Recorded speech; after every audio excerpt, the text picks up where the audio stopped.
Hello, welcome back to the game room. Here's a strange video. I thought we would do a little sort of, little log and record the entire build process of the Sean lorry. Or in case you think I've gone mad, it's that cement mixer, the Lego Technic. So I'm just showing you all these bits laid out. We're going to do it on the floor. Got a little bit of sunshine streaming in there today.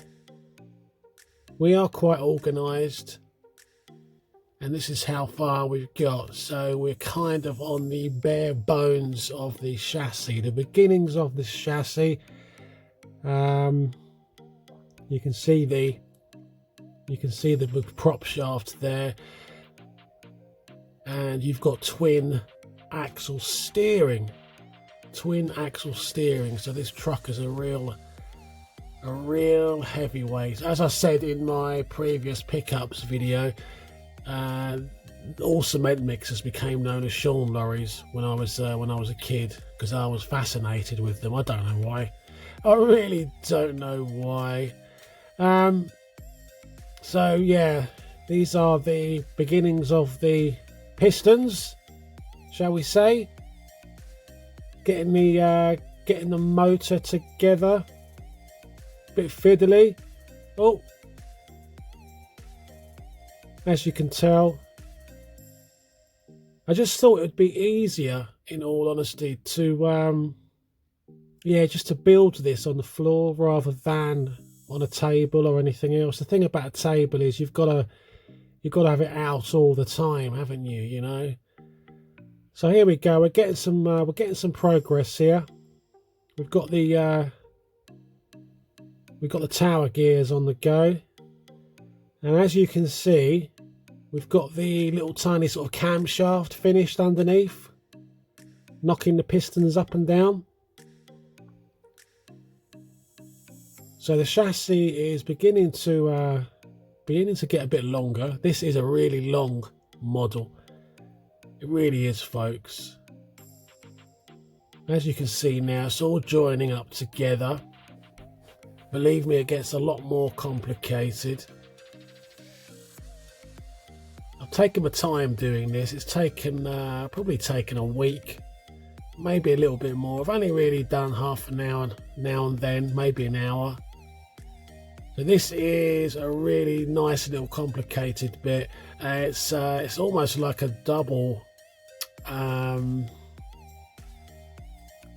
God, what's the word? I've completely lost for words. Yeah, like a double differential. So there's quite a bit going on there. I've always loved Lego, I really have. Now you can get an idea. We've put that twin differential on the back, and I think you get an idea of how long this is going to be. Yeah. By this time, I had no idea where this was going to go in the game room. So that's the length of the two back axles and the entire gearbox. And here, this is the beginnings of almost what you would call like a PTO, a power takeoff selector. And that's like almost acts as a little sort of clutch system to engage different aspects of the drive. See, very technical, PTO. Now this is an additional gear. So this will be, ultimately, this will take power up to the mixer. Now this is a little bit awkward to get on, but as I did it in front of the camera, it kind of went on immediately. So I'm kind of just going to sit there. You've got that weird kind of elbow joint there as well. And there you go. So the kind of mechanism, the kind of power takeoff thing, you can have the mixer turning independently, or you can have it turning constantly while the drive is engaged. Complicated stuff this is, but I love it. Right, that's a victory. We finished book one, because this kit comes over two books. We're rocking out some PSP, bit of James Bond there, as you can see, on my lovely radiant red PSP. That's one of my pride and joys in the game room. Got it all complete, everything's with it, even the receipt. Right, here we go now. So we've attached the, let's call it the hopper for the cement at the back. Some of the aspects of this build were quite weird because there were some elements that you built first, and I would have thought, that came later down the line, if that makes sense. So we've got the wheels on, as you can see. You can see the pistons going up and down there. I'm just going to try and show you this hopper. So that's your hopper there, and then you've got the directional track underneath, just like the real thing. There you go. All looking good. Getting even longer. Okay, it's all starting to take shape at the business end.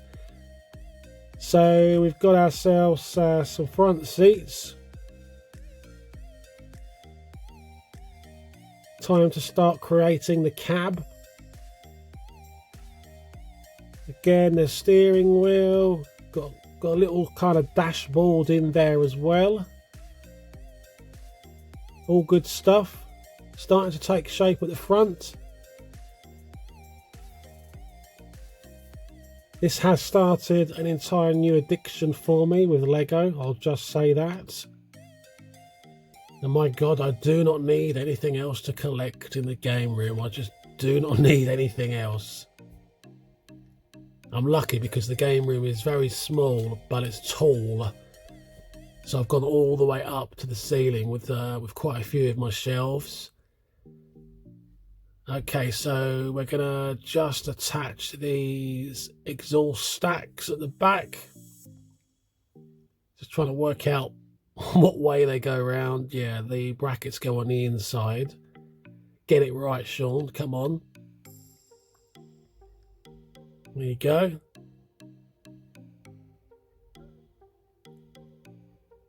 This is the cement itself. The actual mixer, that's just held together in two separate halves by 4 pins.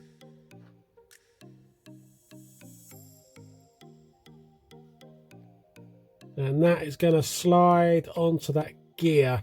I do end up losing 2 minute parts. I couldn't find them anywhere, and I believe they're so small, they're probably in the bag. And I made the mistake of throwing them out, so I'll show you that in a minute. It didn't prevent me from completing the whole kit, but I will order them just so I can finish it properly. There we go. So these got to kind of click in. This is a bit awkward. It is a bit awkward. There we go. Got hazard, I guess, here with this, and obviously you've got those rollers at the back that they support the weight of the mixer. Pretty good stuff. Pretty good stuff. And there you go, folks. There you go. What do you think? What a beast. An absolute beast, this one. All complete. I do believe I show you the missing parts. I think it's around this side. Yeah. Yeah, it's definitely around this side because it involves that. Oh no, maybe, no, it's this side. Yeah, because there's the red. There's the red power takeoff selector inside there, if you can see it. Just in there. So then I had to take out the yellow extension from there to use it in another part of the kit. You can still get to it and kind of do what you need to do. And so I'd solved the problem, only to find out that another exact same piece was missing. So 2 yellow pieces were missing. really tiny. And the second piece was for this wheel arch to secure it to the chassis in the middle.